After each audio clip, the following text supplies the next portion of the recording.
The issue of broad-based black economic empowerment remains a thorny one. To address some of the legitimate public concerns on the matter, Trade and Industry Minister Ebrahim Patel has announced that an expert panel will be convened to review the current framework. But meanwhile, the Kagiso Trust has welcomed gazetted changes from the Department of Trade and Industry on triple BEE codes. It says these play quite a vital role in eradicating poverty and further creating economic opportunities in South Africa. I'm now joined by one of its founding trustees, Reverend Frank Shikani. Rev, good to have you, and good morning to you. I suppose, reiterating what the minister had to say, there have been concerns raised around the inefficiency of the BEE codes. In your perspective, where have you spotted challenges or even gaps with the BEE code before? Actually, we never had a problem until the amendments of the BEE codes were made in the last few years. But we have been in existence before. During the apartheid days, we used to raise money, take care of victims of the apartheid system, empower them, and we spent about 1 billion by 1993. But as you know, funds dried out after 1994. Money went to government from entities that were funding us. And in some instances, they simply said, you are a middle-income country, so we don't have to give you grants anymore.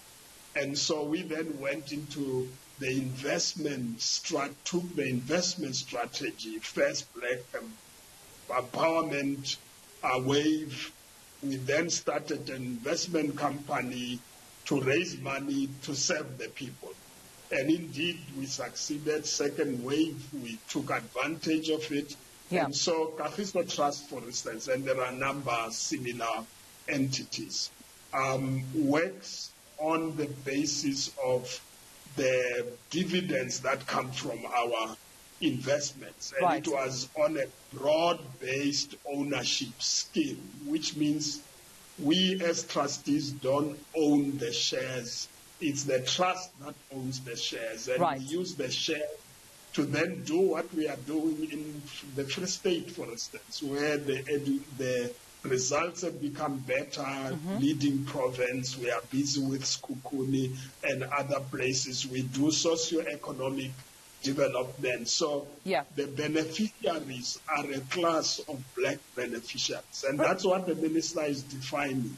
And Reverend, if I may just come in there for a moment. I mean, after the minister obviously alluded to these changes that will be gazetted, I mean, I saw the Kagiso Trust, they being very much quick to release a statement in support of this. So with that being said, how do you think, the gazetted changes from the DTI, I suppose, will, play a role, this on the BEE codes, that is, will play this role in further eradicating poverty, but also, unearthing these economic opportunities in the country that are so much needed? Well, that's what I was explaining, that we've been doing that for many years, 27 since 94. But then the codes were allowing an interpretation that says we are not a broad-based ownership scheme. And because of that, the companies we invest in were seen as not being empowered. And therefore, all our work was being threatened, and the Women's Development Bank is the same, and other entities. So what this gazetted rules does is to make sure that these types of schemes are not interpreted outside the broad-based ownership scheme. I think that's what these rules are, and we welcome it because it has been threatening our work. Otherwise, we just have to shut down and not do the work that we are doing. And this is an empowerment scheme where we empower young people, children, students, up-and-coming business people. It's one investment that does not benefit an individual. And I think it means a French can become a black empowerment partner. And makes billions out of it. We make the money for the people, not for ourselves. And that's the fundamental difference. And this threat has been on us for a few years now.